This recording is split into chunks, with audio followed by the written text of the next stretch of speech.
다 함께 찬송가 337장 부르겠습니다. 337장입니다.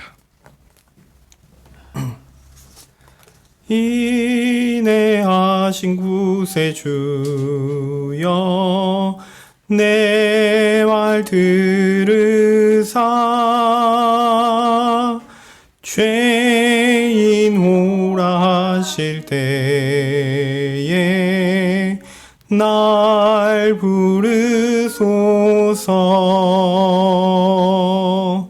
주여 주여 내 말 들으사 죄인 오라 하실 때에 날 부르소서.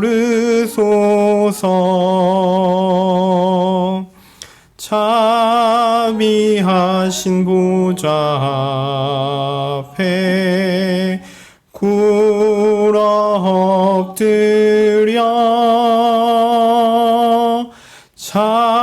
자복회하고 회개하니 믿음 주소서. 주여 주여 내 말 들으사 죄인 오라 하실 때에 날 부르소서. 주의 공로 의지하여 주께 가오니 상한 마음을 고치시고 구원하소서. 주여 주여 내 말 들으사 죄인 오라 하실 때에 날 부르소서. 만복 근원 예수시여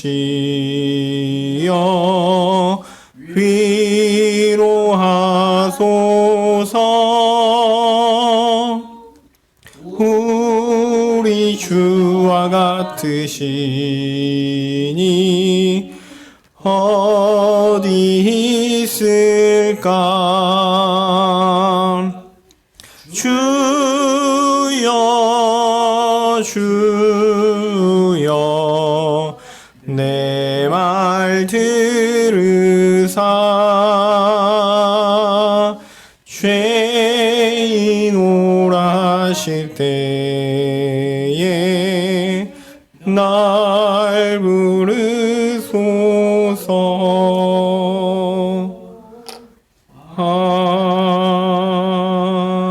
아멘.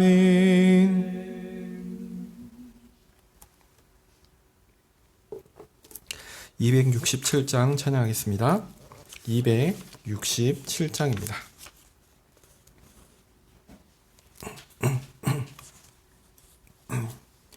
주 날 불러 이르소서. 말씀대로 전하오리.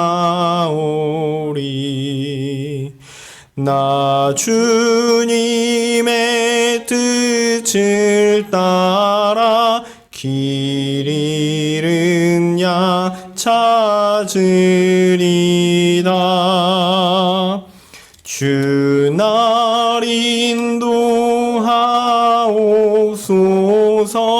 나도 남을 인도하리. 말씀으로 줄인 양들 먹이도록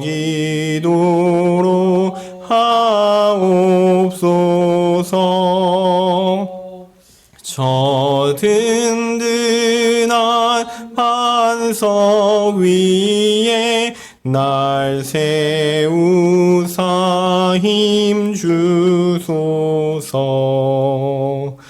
내 손을 펴 만물에 빠진 이후 건지리다. 내 주 얼굴 뵙기까지 주여 나를 도우소서. 이 천한 몸 받으셔서 주 뜻대로 쓰옵소서. 아멘. 아멘. 167장 한 장 더 찬양하겠습니다. 167장입니다.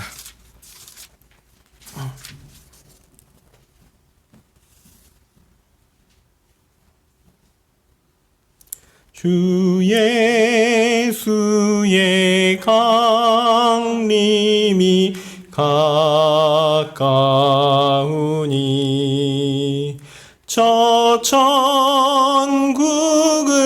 얻을 자 회개하라.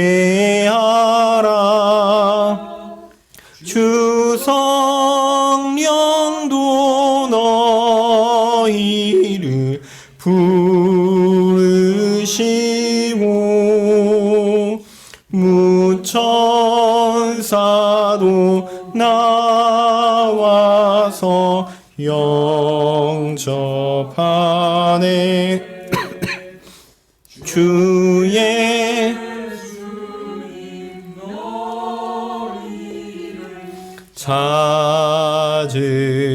찾으시니 왜 의혹을 하면서 오지 않나. 온 세상 죄 담당할 어린 양은 죄 많은 자 불러서 구원하네. 이 세상이 즐기는 재물로는 내 근심과 고초를 모면하리. 또 숨질 때 위로를 못 얻으며 저 천국에 갈 길도 못 찾으리. 내 아버지 주시는 생명 양식 다 배불리 먹고서 영생하라. 또 의심을 버리고 주께 오면 그 한없는 자비를 힘입으리.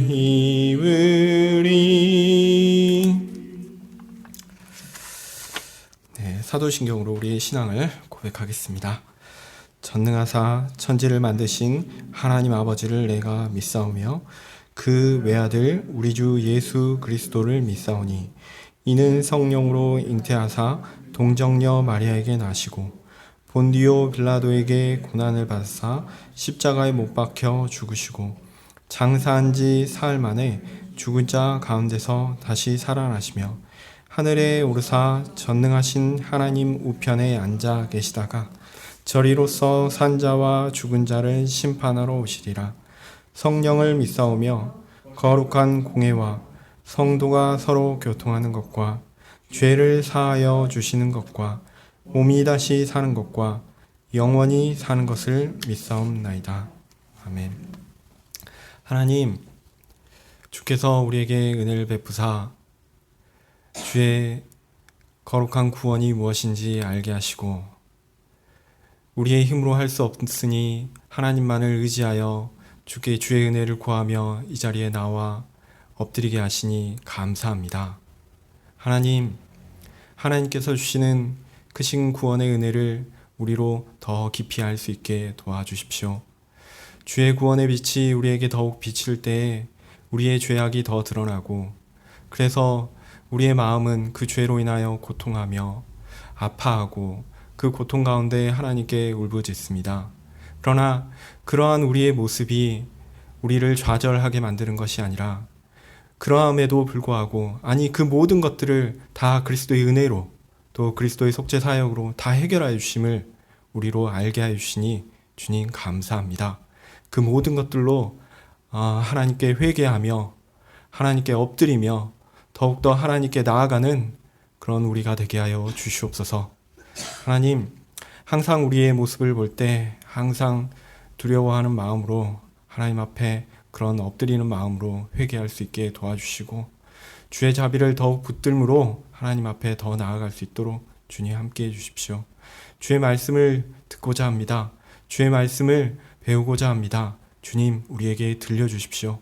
우리에게 마음판에 하나님의 말씀을 씌워주시고 주님, 우리의 귀도 열어서 하나님의 말씀을 잘 들을 수 있게끔 도와주십시오. 주님, 이 모든 것들이 우리의 힘으로는 할 수 없는 일입니다. 하나님께서 우리에게 함께 해주셔야지 가능한 일입니다. 주님, 주의 은혜를 구합니다. 이 시간 하나님께서 우리에게 그러한 큰 은혜를 주시기를 간절히 소망합니다. 예수님의 이름으로 기도합니다. 아멘.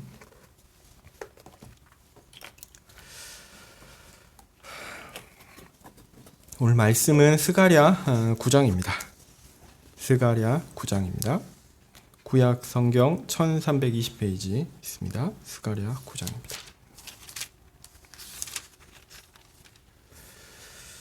제가 읽겠습니다. 여호와의 말씀의 경고가 하드락 땅에 임하여 다메섹에 머물리니 세상 사람과 이스라엘 모든 지파의 눈이 여호와를 우러러 봄이니라. 그 접경된 하맛에도 임하겠고 두로와 시도는 넓은 지혜가 있으니 그들에게도 임하리라. 두로는 자기를 위하여 보장을 건축하며 은을 티끌같이 정금을 거리에 진흙같이 쌓았은즉 주께서 그를 쫓아내시며 그의 바다 권세를 치시리니 그가 불에 삼키울지라. 아스글론이 보고 무서워하며 가사도 심히 아파할 것이며 에그론은 그 소망이 수치가 되므로 역시 그러하리라. 가사에는 임금이 끊칠 것이며 아스글론에는 거민이 없을 것이며 아스도데는 잡족이 거하리라. 내가 블레셋 사람의 교만을 끊고 그 입에서 그 피를 그 입 사이에서 그 가증한 것을 제하리니 그도 남아서 우리 하나님께로 돌아와서 유다의 한 두목같이 되겠고 에그론은 여부스 사람같이 되리라. 내가 내 집을 둘러 진을 쳐서 적군을 막아 거기 왕래하지 못하게 할 것이라. 포악한 자가 다시는 그 지경으로 지나지 못하리니 이는 내가 눈으로 친히 봄이니라. 시온에 따라 크게 기뻐할지어다. 예루살렘에 따라 즐거이 부를지어다. 보라, 내 왕이 내게 임하나니 그는 공의로우며 구원을 베풀며 겸손하여서 나귀를 타나니 나귀의 작은 것 곧 나귀의 새끼이니라. 내가 에브라임의 병거와 예루살렘의 말을 끊겠고 전쟁하는 활도 끊으리니 그가 이방 사람에게 화평을 전할 것이요 그의 정권은 바다에서 바다까지 이르고 유브라데 강에서 땅끝까지 이르리라. 또 너로 말할진대 내 언약의 피를 인하여 내가 너의 갇힌 자들을 물 없는 구덩이에서 놓았나니 소망을 품은 갇혔던 자들아 너희는 보장으로 돌아올지니라. 내가 오늘날도 이르노라. 내가 배나 내게 갚을 것이라. 내가 유다로 당긴 활을 삼고 에브라임으로 먹인 살을 삼았으니 시온아, 내가 내 자식을 격동시켜 헬라 자식을 치게 하며 너로 용사의 칼과 같게 하리라. 여호와께서 그 위에 나타나서 그 살을 번개같이 쏘아내실 것이며 주 여호와께서 나팔을 불리시며 남방 회리바람을 타고 행하실 것이라. 만군의 여호와께서 그들을 호위하시리니 그들이 원수를 삼키며 물매 돌을 밟을 것이며 그들이 피를 마시고 즐거이 부르기를 술 취한 것 같이 할 것인즉 피가 가득한 동이와 같고 피 묻은 제단 모퉁이와 같을 것이라. 이날에 그들의 하나님 여호와께서 그들을 자기 백성의 양떼같이 구원하시리니 그들이 면류관의 보석같이 여호와의 땅에 빛나리로다. 그 형통함과 그의 아름다움이 어찌 그리 큰지 소년은 곡식으로 강건하며 처녀는 새 포도주로 그러하리로다. 아멘.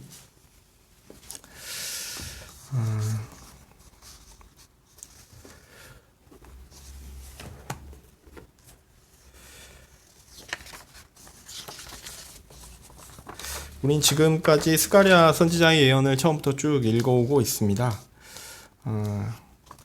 근데 좀 제가 느끼는 건데 이 스가랴가 14장까지잖아요. 14장까지인데 저도 스가랴를 쭉 강해하시면서 이게 읽는 분들을 거의 본 적이 없는 것 같고 이 본문이 참 어렵다 이런 생각을 가끔 하게 되는데 이게 그 번역이 잘 됐다 안 됐다를 떠나서 이제 그 스가랴 본문 자체가 그 예언이 좀 문장이 그렇게 말끔하지가 않은 것 같아요. 물론 이제 이게 뭐 잘 썼다 못 썼다 그런 의미가 아니라 이 말을 이해해서 우리말로 풀어서 하려면 할 때 조금 오해가 생길 부분들이 많이 생기는 그런 어려운 좀 본문인 것 같습니다.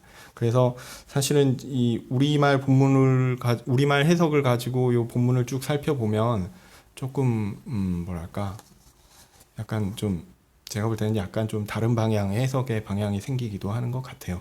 그래서 이런 해석은 뭐 각자마다 좀 다른 부분들이 있기도 하겠지만 좀 원래 본문 자체가 그렇게 쉬운 본문은 아니다 이렇게 생각하시면 좋을 것 같고요.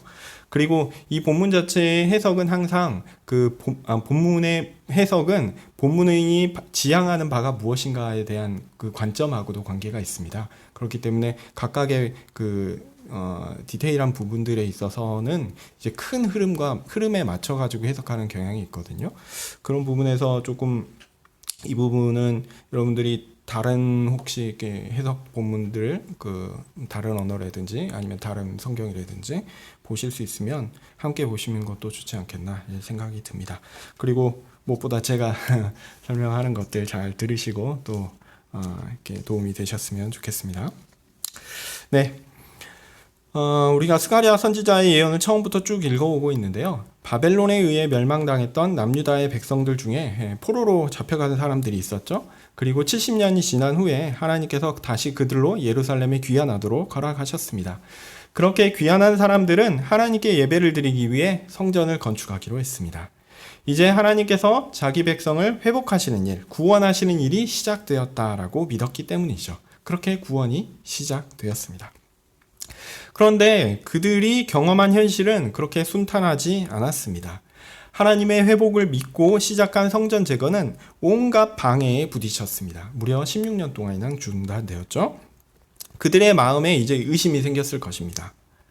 하나님께서 다시 우리를 회복하시는 것 아니었는가?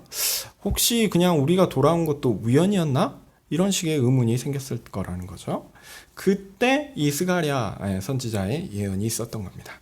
스가랴 선지자의 예언은 이런 의심할 수 있는 그런 상황에 놓인 사람들에게 회복이 두 가지 양상으로 나타나고 있다는 것을 알려주고 있습니다.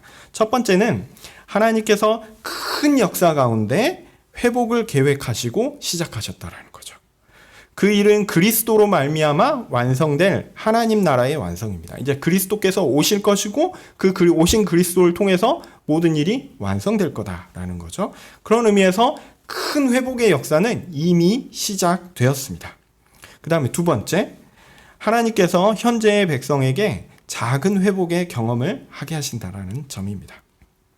하나님의 큰 회복의 역사는 우리가 느끼기에는 상당히 긴 시간 동안 이루어지는 장기간에 발생하는 일이기 때문에 어떤 의미에서는 느리게 느껴질 정도로 천천히 진행됩니다. 그렇죠. 예수님이 오신 이 시기는 400년 이후거든요. 이 당시로 보더라도. 예, 시기가 오래 남았어요. 그 전에 이 사람들은 다 하늘나라 갔을 것입니다.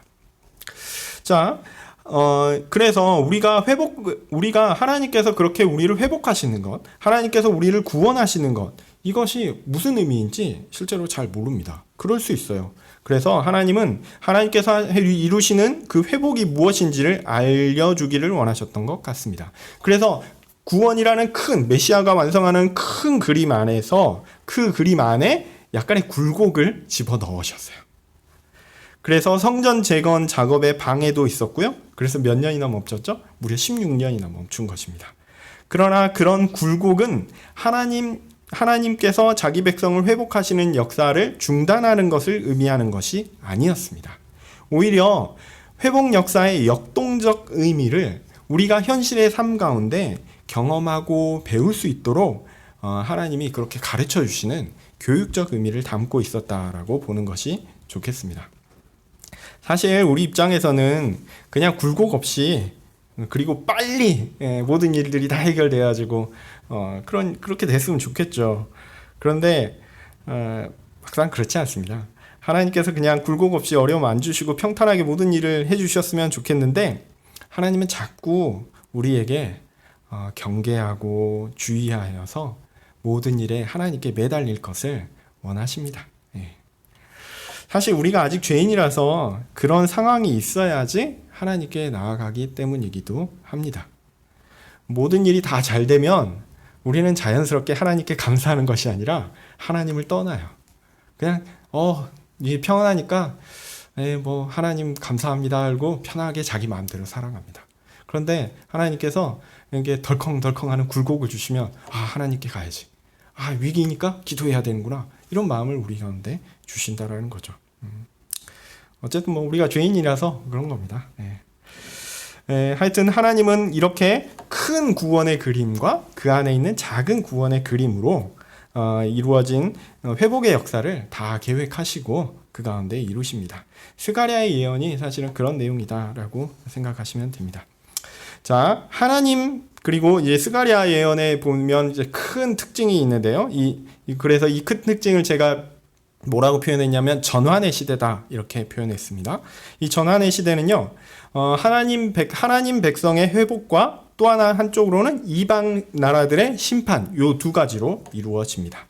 그래서 8장에서는 구체적으로 그들이 행한 슬픔과 애통의 절기를 버리고 이제는 기쁨과 축제의 절기를 가질 것을 이제 말씀하고 계십니다. 이제는 더 이상 이제 슬퍼할 수 있는 그런 시기가 아니라 그건 끝났고 이제 새로운 전환이 되었다는 거죠. 그래서 하나님 백성에게는 회복과 즐거움과 기쁨이 있고 이방 백성에게는 심판이 있을 것이다 라는 이야기입니다. 하나님께서 자기 백성을 이렇게 회복하실 것이다. 이런 방식으로 8장까지의 예언이 마무리됩니다. 이제 9장부터 나오는 스가랴의 예언은 이제 앞에 있던 8장까지의 예언과는 좀 구분이 됩니다. 일단 형식에서 그런데요. 9장 1절 말씀과 12장 1절 말씀에 이런 내용이 나오는데 우리말 번역은 여호와의 말씀에 경고가 이렇게 되어 있고요. 12장 1절도 그렇죠. 이스라엘에 관한 여호와의 말씀에 경고라. 근데 경고라는 것보다는 그냥 이렇게 덩어리 아니면 모음 이런 그 일종의 한 더미 두 더미 놓듯이 뭐 그런 거거든요. 그래서 하나님의 그런 그 예언, 하나님께서 주시는 예언의 더미들, 이건 너무 직설적이고 그래서 예언들, 하나님의 말씀들 이렇게 표현하는 게 오히려 좋을 것 같습니다. 하여튼 이렇게 9장 1절 나오고요. 12장 1절 나와서 이제 9장 1절부터 9장부터 11장까지 그다음 12장부터 그 이후까지 이렇게 구분이 됩니다. 여호와의 말씀들의 모음이라고 할 수 있겠습니다. 그리고 내용에서도 구분이 되는데요. 앞서 있는 내용들은 주로 이제 누가 청자로서 이게 들려지냐면 이게 예루살렘의 귀한 자들이 청자로서 초점이 맞춰져 있다면 9장부터의 말씀은 대상과 또한 그들이 또한 보여주는 그림이 상당히 좀 확장됩니다. 그냥 단순히 그게 아니라 좀 더 확장되고 큰 그림이라는 거죠. 이방인들에 대한 심판 그리고 하나님 백성에 대한 회복의 내용이 좀 더 일반적이고 좀 더 보편적으로 설명되고 있습니다. 이런 내용들은 이제 하나씩 읽어 보시면서 확인하실 수 있을 거고요. 자, 9장의 내용들을 살펴보겠습니다. 먼저 이제 9장의 내용은 크게 두 부분으로 나뉩니다. 첫 번째는 1절부터 8절까지 내용입니다. 1절부터 8절은 이스라엘을 둘러싼 이방 나라들에 대한 내용입니다. 1절부터 나오는 이방 나라들도 이제 두 부분으로 나눌 수 있어요. 이스라엘 북쪽에 있는 나라들에 대한 것이고 또 하나는 블레셋에 대한 이야기입니다. 그리고 9절부터 17절까지는 대상이 바뀝니다. 9절에 이렇게 나왔죠. 시온에 따라 크게 기뻐할지라. 그래서 대상이 이스라엘 백성으로 나뉩니다. 이렇게 하나님의 백성을 대상으로 하는 명령법으로 시작하여 하나님께서 풍성하게 그들을 돌보실 것이다 라는 17절의 말씀으로 끝이 나는 내용입니다. 이 구조를 염두에 두시고 내용을 좀 잘 이해하시면 좋겠습니다. 네, 첫 부분부터 간략하게 살펴보도록 하겠습니다. 먼저 1절부터 4절인데요. 여호와의 말씀의 경고가 하드락 땅에 임하여 다메섹에 머물리니 세상 사람과 이스라엘 모든 지파의 눈이 여호와를 우러러 봄이니라. 사실 제가 이 본문의 번역과 조금 다르게 얘기할 거라 가지고 조금 주의해서 잘 들어주셨으면 좋겠습니다. 자, 오늘 본문의 말씀은 앞선 본문과 구분되는 새로운 계시다라고 말씀드렸습니다. 그게 이제 여호와의 말씀의 그 모음이라 이렇게 표현하시면 좋겠고요. 그렇다고 기존의 맥락과 전혀 다른 이야기를 하는 것은 아닙니다. 똑같이 얘기하고 있어요. 뭘 얘기하냐면 전환의 시대다라는 거죠. 전환의 시대는 두 가지로 이루어진다 그랬죠. 하나는 첫 번째 나오는 게 사실 이방인의 심판이고요. 두 번째가 하나님 백성의 회복입니다. 자, 9장부터 나오는 내용들도 마찬가지입니다. 첫 번째 나오는 것들이 자연스럽게 이방인들의 심판에 대한 내용들이 등장합니다. 심판이라고 생각하면 또 죄에 따른 완전한 그들의 파멸과 멸망 이렇게 생각할 수 있겠지만 사실 그들에게 제시된 심판의 내용은 조금 다릅니다. 이제 특별히 이제 7절 이후에 보면 이제 그런 내용들이 나오는데요. 그것은 이제 그 부분 나오면 설명드리도록 하겠습니다. 먼저 1절부터 4절은 이스라엘 북부 지역에 위치한 도시들에 대한 언급이 나옵니다. 1절에서 하드락과 다메섹 나오고 그 다음에 2절에선 하맛이 나오고요. 두로와 시돈 이렇게 나오죠. 근데 그 전에 이제 살펴볼 게 1절 후반부에 보이는 여호와를 우러러 봄이니라 이 부분인데요. 저는 이게 그 이스라엘 세상 사람과 이스라엘 모든 지파의 눈이 여호와를 우러러 봄이니라 할 때 그 이스라엘 모든 지파의 사람들의 눈이 여호와를 향하도다 이렇게 보는 것이 낫지 않은가 저는 그렇게 생각합니다. 이방 백성들에 대한 계시의 모음인 것은 분명해요. 그런데 그것이 하나님의 백성인 이스라엘과 상관없지는 않습니다. 오히려 이스라엘과 하나님의 관계는 이방 백성들을 향한 계시의 전제요 조건이 되는 거죠. 그래서 이방 백성들을 향한 계시는 이스라엘 백성들이 하나님을 향하여 그 시선을 트는 것에서 시작합니다. 그러니까 하나님 아까 전환의 시대라고 할 때 첫 번째가 이방 백성들의 심판이요 두 번째가 하나님 백성의 회복이라고 얘기했잖아요.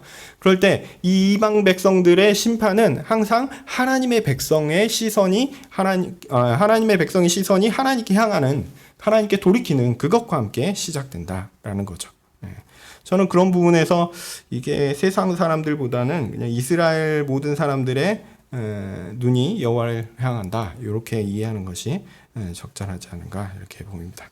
어쨌든 이스라엘과 하나님 백성의 관계가 이방 백성들을 향한 계시의 전제요 조건이 되는 것이죠. 그리고 이방 백성 이스라엘 백성들은 죄로 말미암아 하나님의 심판을 받았고 그래서 그들은 하나님을 떠났습니다. 그래서 하나님으로부터 시선을 돌렸어요. 그런데 하나님께서 교훈적인 형벌 이후에 하나님은 다시 자기 백성들의 시선을 자기에게 하나님께 돌리도록 하셨다는 거죠. 이것이 전환의 시대를 의미하는 것이요, 그 시작이 바로 이 이방 백성들에 대한 심판입니다.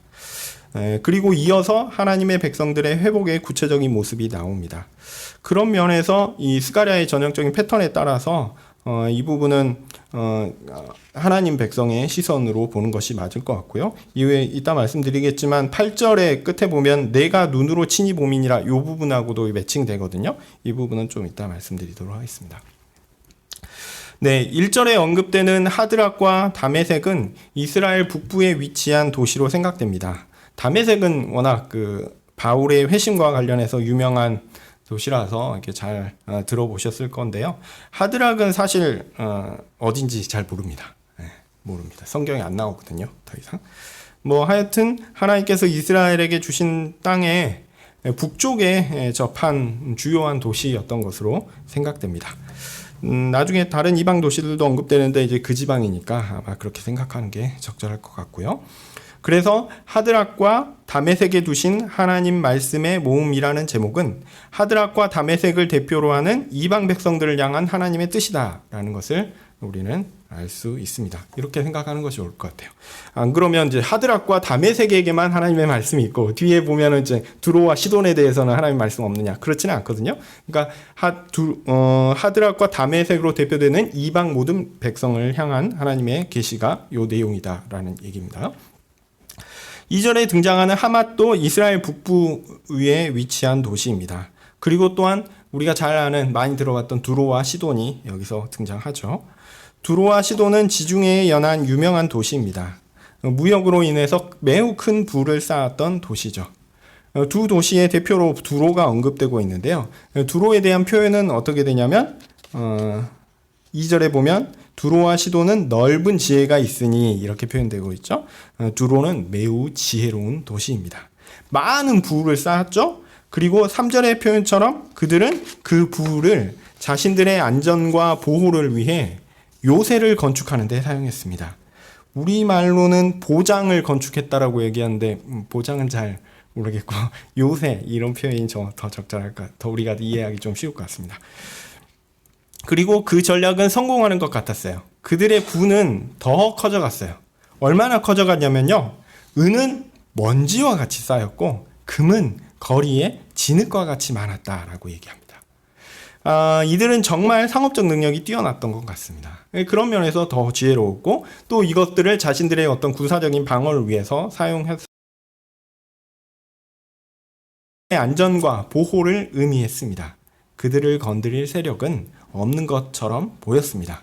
그런데 문제는 하나님이 이 상황에서 나서시면 완전히 상황이 바뀐다라는 것이었습니다. 하나님이 나서시면 그들의 지혜와 그들의 부는 아무 소용이 없었습니다. 4절 말씀과 같이 온 세상의 주인 되신 하나님께서 두로로 대표되는 북방의 도시들과 나라들을 정복하실 것입니다. 그들은 지금은 매우 자신만만한 상황일 것입니다. 그런데 하나님께서 아니다 한마디만 하시면 그냥 아무것도 아니게 됩니다. 그들이 자랑하는 부의 근원인 바다에서 그들을 치는 세력들이 들이닥치고요. 또 그들이 자랑하는 그 요새는 불에 타서 없어질 것입니다. 구체적으로는 유명한 알렉산더 대왕이 BC 322년경에 이 땅을 점령하기도 했습니다. 하나님께서 계획하신 심판이 알렉산더를 통해서 이루어진 것이다라고 할 수 있을 것 같습니다. 물론 이렇게 단정 짓는 것은 조금 어려운 일입니다. 어렵지만 그렇게 보아도 무방할 것 같기는 합니다. 어쨌든 물론 세계사의 모든 흐름이 하나님의 손에 있는 것이니 하나님께서 그런 방식을 통해 하나님의 뜻을 보여주신 것이다 라고 할 수 있고요. 그런 면에서 보면 사실 역사의 이면에 있는 하나님의 뜻이 스가랴의 계시를 통해 어느 정도 드러난 것이다 라는 것을 우리는 알 수 있어요. 그러니까 하나님께서 인간은 알 수 없는 방식으로 세계사를 움직이고 계시는데 그 이면에 있는 하나님의 계획이 이 스가랴서에 딱 나온 거죠. 두로와 시돈이 지금은 흥황하되 나중에는 완전히 망할 것이다 라는 거죠. 그 일을 알렉산더가 향한 것처럼 보입니다. 그렇게 이스라엘 북부에 있는 도시들은 지금은 매우 부유하고 강하지만 하나님께서 그들을 정복하사 사라지게 할 것입니다. 자, 이제 5절부터는 블레셋의 도시들이 등장하는데요. 블레셋은 여러분들이 성경을 통해서 많이 듣고 아시는 그런 민족들입니다. 이스라엘의 서쪽 지중해 해안에 위치한 여러 도시들의 모음이죠. 그래서 사사기와 사무엘에 자주 등장합니다.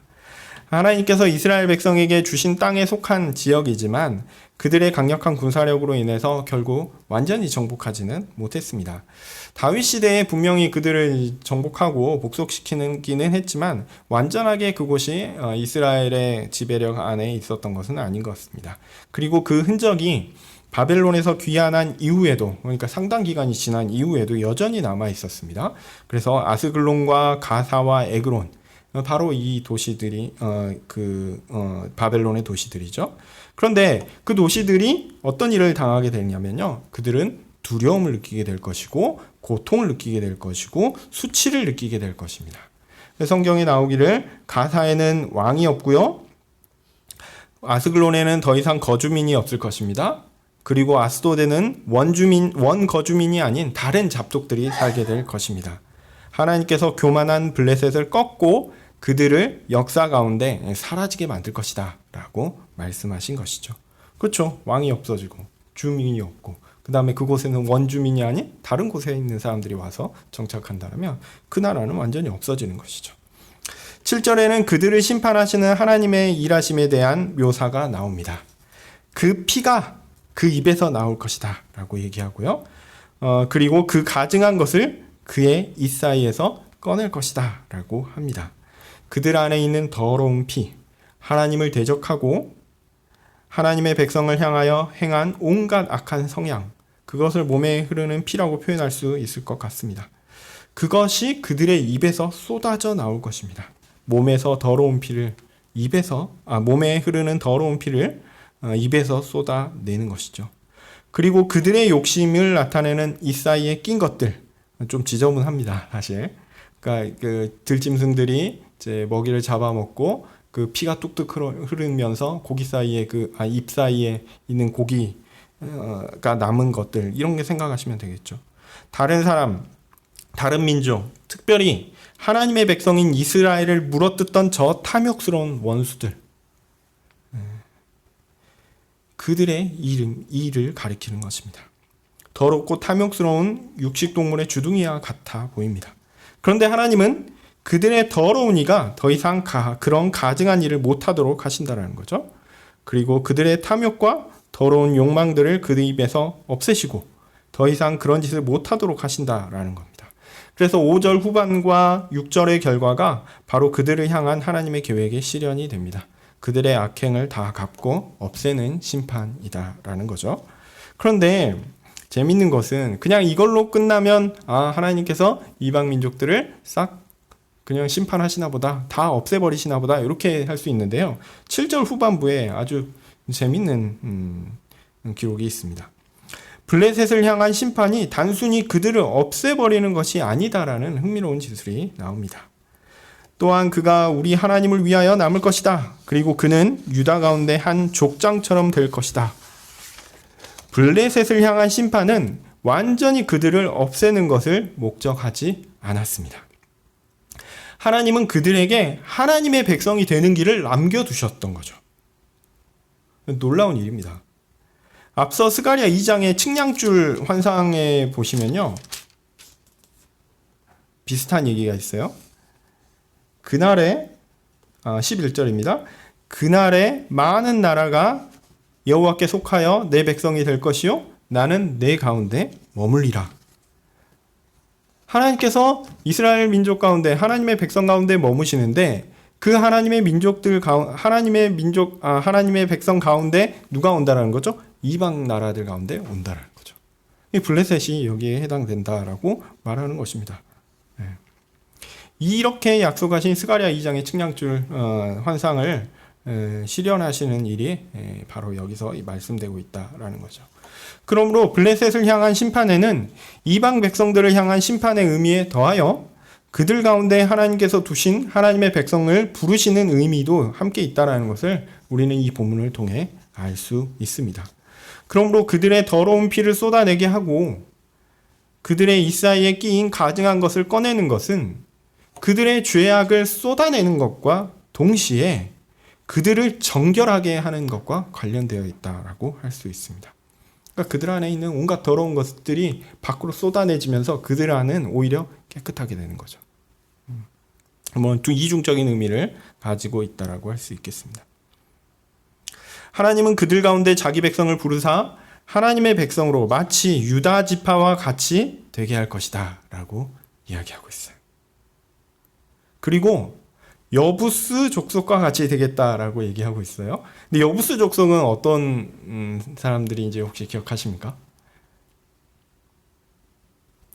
여부스 족속의 땅이 이게 중요해요. 여부스 족속의 대표적인 땅이 어디냐면 예루살렘입니다. 예루살렘이요. 여부스 족속의 땅이었던 예루살렘이 유다 지파 한가운데 유다 지파에게 가장 중요한 그런 장소가 되었던 것과 같이 에그론에서 나와 하나님의 백성이 된 사람들도 그 하나님의 백성 한가운데 그런 위치에 그들도 살아가게 될 것이다. 그 땅을 차지하게 될 것이다. 라는 말씀입니다.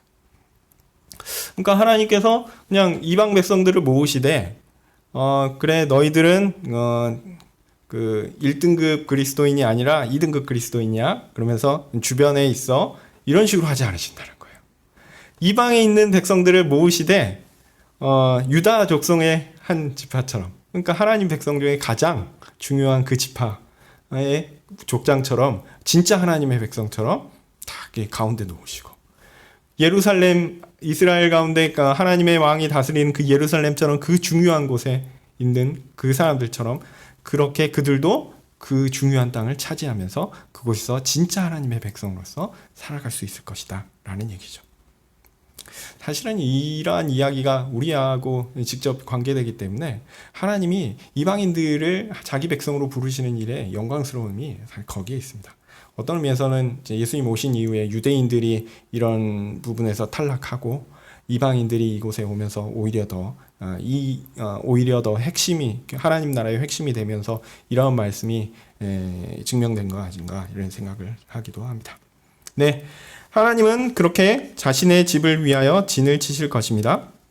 오며 가며 이런 것들을 통제하기 위한 목적이죠. 그래서 하나님께서 오는 자들, 가는 자들 이렇게 다 통제하시면 포악한 사람들, 즉 하나님의 백성을 해하려는 사람들은 이 하나님의 성읍을 침입하지 못할 것입니다.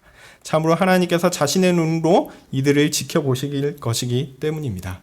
그러니까 하나님이 지켜보신다는 얘기는 무슨 말이에요? 하나님이 확실하게 보호하신다라는 말씀이죠. 그리고 이 부분은 아까 말씀드렸듯이 9장 1절에서 이스라엘 모든 지파의 눈이 여호와를 향하고 9장 8절에서는 하나님의 눈이 그들을 향하여 지키시는 것으로 쌍이 되는 거죠. 이 하나님의 백성은 하나님을 바라보고 하나님은 그 눈을 이스라엘 백성에게 하나님 백성에게 돌려 서로가 서로를 바라보게 되는 쌍을 이루게 됩니다. 하나님의 백성과 하나님의 눈이 마주치는 것이죠. 하나님 나라는 이렇게 이 감격적인 눈맞춤으로 완성될 것입니다.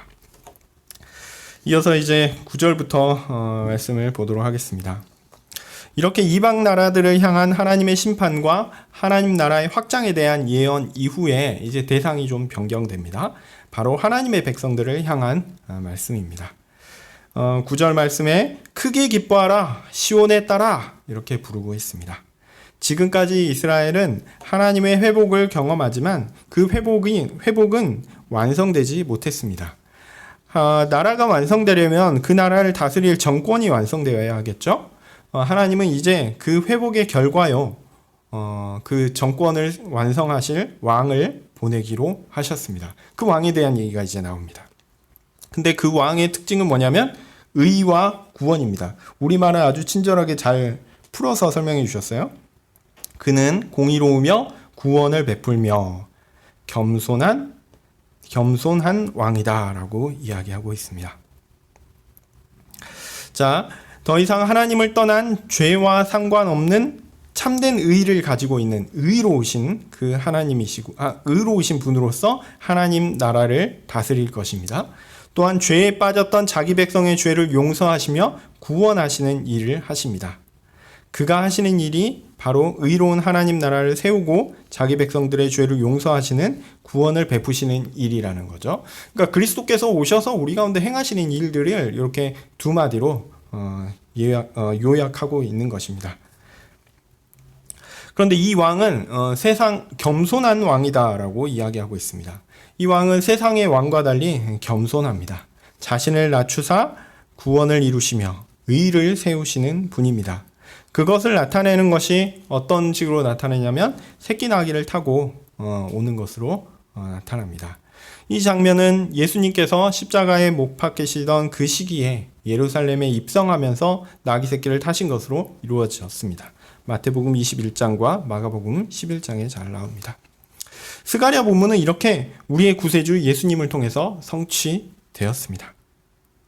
세상의 왕은 권위를 가지고 위에서 다스리는 것이 일반입니다. 그러나 그리스도는 섬기는 왕입니다. 일단 그의 섬김을 통해서 하나님의 백성은 구원을 얻었습니다.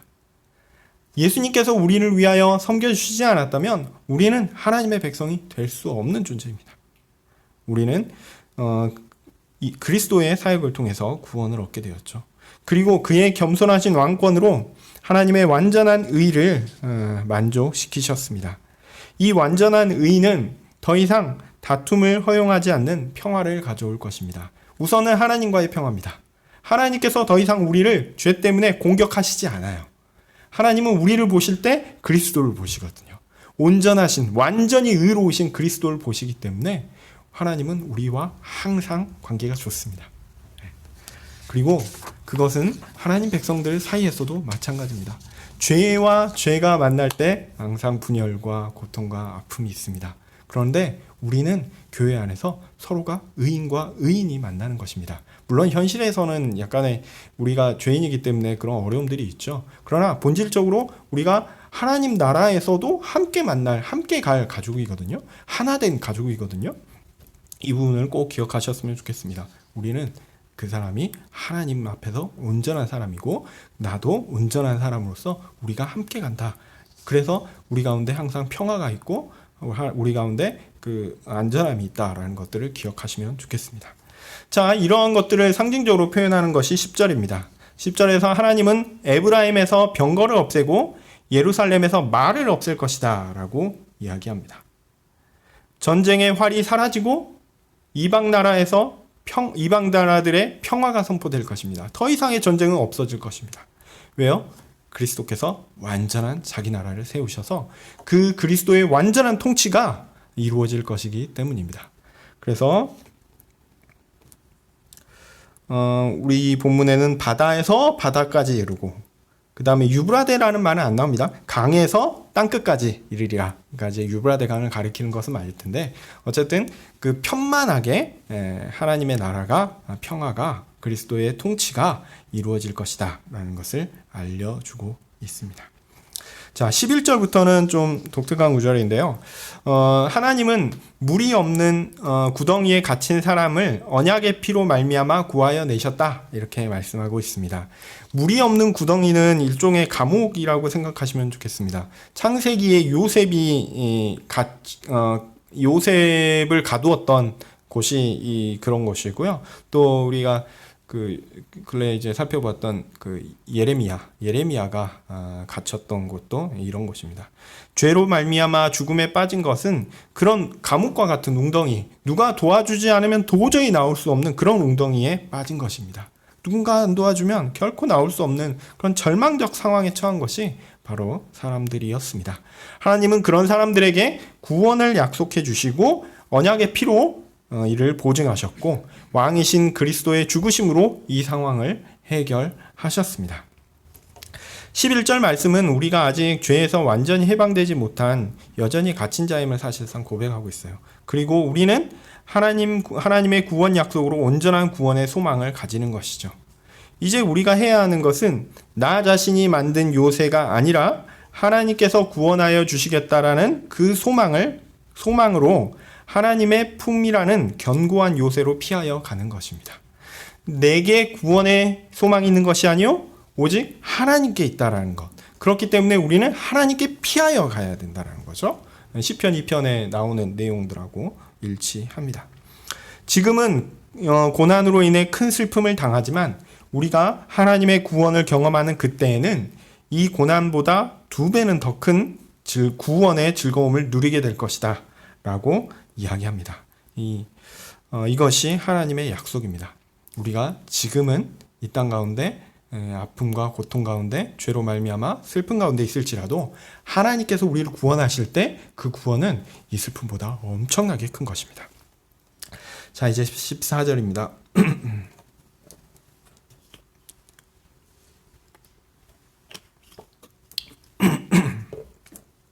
13절 말씀부터 보는데요. 이렇게 구원받은 하나님의 백성들을 하나님이 이제 적극적으로 사용하십니다. 이 부분이 조금 어렵습니다. 유다는 하나님을 위한 활이 됩니다. 그리고 에브라임도 마찬가지입니다. 활과 화살이니까 사실 똑같다라고 생각하시면 됩니다. 그리고 하나님은 자기 백성 시온을 통해 헬라 사람들 위에 그 자기 백성 시온을 둘 것이고 아주 강력한 모습을 보일 것이다 라고 이야기하고 있습니다. 여기서 헬라 사람이 나온다라는 게 사실은 좀 뭐랄까 좀 우리에게 좀 충격적입니다. 이 말씀은 사실 오해하기 쉬운 말씀이기도 하고 또 이것 때문에 이제 논란이 될 만한 부분도 있습니다. 당시는 어느 나라가 패권을 잡고 있던 시대였냐면 페르시아가 패권을 잡고 있었던 시대입니다. 이후에 이제 페르시아 이후에는 누구냐면 알렉산더로 대표되는 그러니까 그리스가 이제 패권을 잡게 됩니다. 그 헬라 문화권은 사실 헬라 문화권이 사실 그것을 표현한다라고 이야기할 수 있습니다. 그래서 신약 성경은 무슨 언어로 기록되어 있습니까? 헬라어로 기록되어 있어요. 그러니까 이 말씀은요, 실제로는 하나님 나라의 완성이 어느 시기에 이루어지는가를 사실은 가르쳐 줍니다. 하나님이 큰 일을 이루시는데 누구를 누르심으로 하시는 거예요? 헬라를 누름으로 그 일을 하시겠다.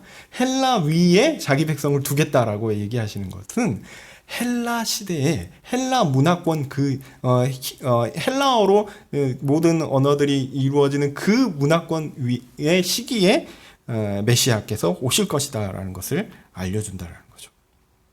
이것이 확실한 약속입니다. 오늘 예언은 그 헬라 사람들 위에 메시아의 나라가 올 것을 이야기하고 있습니다. 그런데 그러면 이렇게 보면요, 유대인들이 자신들의 정치적 메시아를 기다리는 것은 충분히 이해가 됩니다. 왜요? 헬라 자손들 위에 하나님의 자손들이 있을 거거든요. 이 부분이 그래서 조금 어렵습니다. 그런데 이거를 우리가 앞뒤에 맞춰서 읽어보면 조금 이해하기가 쉬운데요. 바로 앞부분에서 어떻게 그리스도의 나라는 어떤 나라다라고 알려줬습니까? 그리스도는 전쟁을 패하는, 없애는 겸손한 평화의 왕이다라고 이야기하고 있거든요. 그러니까 세상이 추구하는 그런 왕이 아니다라고 이야기하고 있어요. 어떤 의미에서 이제 세상의 나라와 다른 영적인 나라, 하나님께서 이루실 완전한 그런 나라에 가까운 그런 나라를 이야기하고 있기 때문에 사실 이 부분은 그 당시에도 그렇게 지금 그 당시도 그렇고 지금도 그렇고 잘 이해가 안 되는 좀 신비로운 내용들이 있는 것이죠. 그래서 앞부분하고 연관시켜 보면 세상의 나라와는 다른데 그럼 헬라어권에서 이루어지는 하나님의 역사이긴 한데 구원의 메시아의 오심이긴 한데 그것이 헬라 나라를 그러니까 그리스를 위에 그리스보다 높이 있는 것이긴 한데 그것이 세상적인 관점은 아니다라는 것을 우리에게 알려주고 있다라는 거죠. 그래서 이 부분이 좀 어려운 것이죠. 다만 그리스도의 나라는 영적인 나라이면서 세상의 나라보다는 훨씬 크고 또한 위대하다라는 것은 분명합니다. 우리가 확실히 아는 것은요, 그리스도께서 재림하시는 그날 그리스도의 나라는 완성될 것이고 세상 나라는 완전히 사라질 것이다라는 것입니다. 그리스도께서 오신 것은 완전한 하나님 나라의 시작이고 재림은 완성인 거죠. 그래서 그리스도께서 오셔서 이루시는 그 하나님 나라는 실제로 헬라 문화권에 있는 모든 것들보다 더 위대하고 큽니다. 그래서 그 위에 있다라고 이야기할 수 있어요. 물론 그것을 이제 그 13절에 보면 이제 유다를 활로 삼고 에브라임을 먹인 살로 삼았으니 요걸 보면 이건 군사적인 의미 아니야? 근데 이거는 좀 강력하다. 그 다음에 더 위대하다. 요거를 나타내기 위한 표현으로 이해하시면 조금 나을 것 같습니다. 네. 어쨌든 유대인들이 이 본문을 보면서 메시아가 오면 우리가 헬라 문화권에서 최고인 나라가 될 거야. 이렇게 생각했다라고 생각하는 것, 그렇게 착각했을 수 있겠다. 이런 생각은 듭니다. 그런 의미에서 우리가 예수님을 아는 것은, 예수님 믿는 것은 참 성경을 바라볼 수 있는 아주 좋은, 아주 그 유용한 좋은 길이었다는 거 감사할 뿐입니다. 우리도 아마 유대인이었다면, 예수님 몰랐다면 당연히 이 본문 보면서 그렇게 생각했을 겁니다. 그리고 그 유대인들이 아마 르네상스 시대에 보면서 아마 이런 느낌 들지 않았을까 이런 생각도 듭니다. 그들이 정치적인 메시아를 꿈꾸는데 르네상스 시대에 들면서 이제 헬라 문화권, 그 고대에 찬란했던 헬라 문화가 다시 한번 부흥하는 시기가 오거든요. 보면서 유대인들이 혹시 네. 지금은 또 이제 그것에 이어지는 또한 그들의 철학과 그들의 어떤 영향력이 여전히 살아있는 그런 서양 시대, 혹시 하나님께서 다시 메시아를 주지 않을까? 이런 정치적인 해석을 할 수 있지 않을까? 이런 생각도 드는데요. 어쨌든 우리는 그게 아니라는 것을 분명히 아니까 감사한 일이죠. 어쨌든 그리스도께서 오신 것은 완전 하나님 나라의 시작이고요. 아직은 예수님이 안 오셨지만 재림은 그 완성입니다. 그래서 그래 이해하시면 좋을 것 같고요. 하여튼 이 말씀을 통해서 우리가 확실하게 알 수 있는 것은 예수님이 헬라 문명의 시대에 오실 것이다 라는 거죠. 그리고 그때 우리는 완전한 하나님 나라를 보게 될 것이다 라는 점입니다. 자, 이렇게 하나님께서 하나님 백성들의 큰 구원에 대해 말씀하셨습니다. 이 모든 일은 사람의 일이 아니라 하나님의 일입니다. 그래서 14절의 말씀대로 여호와께서 그들 위에 나타나셔서 일을 하실 것입니다. 이 14절의 표현은 굉장히 흥미롭습니다. 여호와께서 그 위에 나타나서 그 일을 하십니다. 이 모든 일은 하나님의 일입니다. 번개같이 그의 화살이 나갈 것이고 그것으로 뿔로 대표되는 세상 나라를 흩어버리고 세상 질서들을 다 흔들어 버릴 것입니다. 대신 하나님은 직접 나서는 것으로 만군의 여호와께서 그들을 보호하실 것입니다. 그들이 사용하는 무기는 물맷돌과 같은 사소한 것이죠. 그러나 그 결과는 대적들을 싹 다 삼켜버리는 큰 결과로 나오게 될 것입니다. 사실 그 다음 15절 중간에 있는 본문들은 사실 해석이 매우 어려운데요. 저는 그냥 간단하게 보기로 했습니다. 그들은 하나님 나라에게 패하여 술 취한 사람들처럼 정신없이 웅얼거리고 항아리같이 또 제단의 모퉁이같이, 이건 또 피를 담는 곳입니다. 이런 피로 가득해서 패배를 분명하게 드러낼 것이다. 이렇게 생각됩니다. 하나님은 이렇게 대적들을 향하여 심판하신 이후에 스가랴서에 나오는 패턴대로 자기 백성을 이제 구원하실 것입니다. 이렇게 하나님 이방 백성들을 멸한 다음에 항상 뭐가 있죠? 하나님 백성에 대한 구원이 그대로 오는 것입니다. 그날에 자기 백성들을 양떼와 같이 함께 모으시고 하나님께서 그들을 보호하실 것입니다. 그리고 면류관의 보석이 그 땅 위에 들려질 것처럼 빛나게 될 것입니다. 하나님께서 그들 가운데 행하시는 선하심이 얼마나 큰지, 그 아름다움이 얼마나 큰지 사람들이 정말 깜짝깜짝 놀라게 될 것입니다. 그 결과 젊은 남자들과 여자들이 곡식과 같이 매우 풍요롭고 여유롭고 포도주와 같이 즐겁고 강건하게 될 것입니다. 하나님 나라는 그렇게 은혜가 풍성하게 넘쳐 모두가 행복한 그런 나라가 될 것입니다. 그 일을 누가 이루시냐면요, 메시아께서 이루시고 완성하실 것입니다. 그리고 그 일의 진행을 누가 하십니까? 여호와 하나님이 하십니다. 그 나라는 영적인 나라이며 세상을 뛰어넘는 위에 있는 하나님의 나라입니다. 그리고 하나님은 자기 백성들을 이렇게 돌보시고 회복하시며 구원하실 것입니다. 이후에 있는 10장부터는 하나님 백성을 향한 하나님의 계획에 대해서 좀 더 살펴보도록 하겠습니다. 기도하겠습니다. 거룩하신 하나님, 하나님께서 참 하나님의 백성들을 향한 구원의 계획이 얼마나 큰지 참 주의 말씀을 통해서 우리에게 여러 번 반복적으로 또한 자세한 또 역사적인 모습들까지 생각하게끔 하시고 또한 하나님께서 어떻게 이루실지에 대한 또 예언 또한 우리에게 보여주십니다. 하나님, 우리에게 지혜를 주셔서 또 말씀을 잘 듣고 또 파악할 수 있는 눈을 주셔서 이 말씀들을 통해서 우리에게 주시는 바 귀한 내용들을 깨닫고 하나님께 감사하며 주께서 베푸시는 구원에 감동하여 하나님을 찬양할 수 있도록 도와주시옵소서. 주께서 우리를 구원하시는 것들을 확실히 붙잡고 주께서 주시는 위로와 평안을 가질 수 있도록 주여 은혜를 주시옵소서. 예수님의 이름으로 기도합니다. 아멘.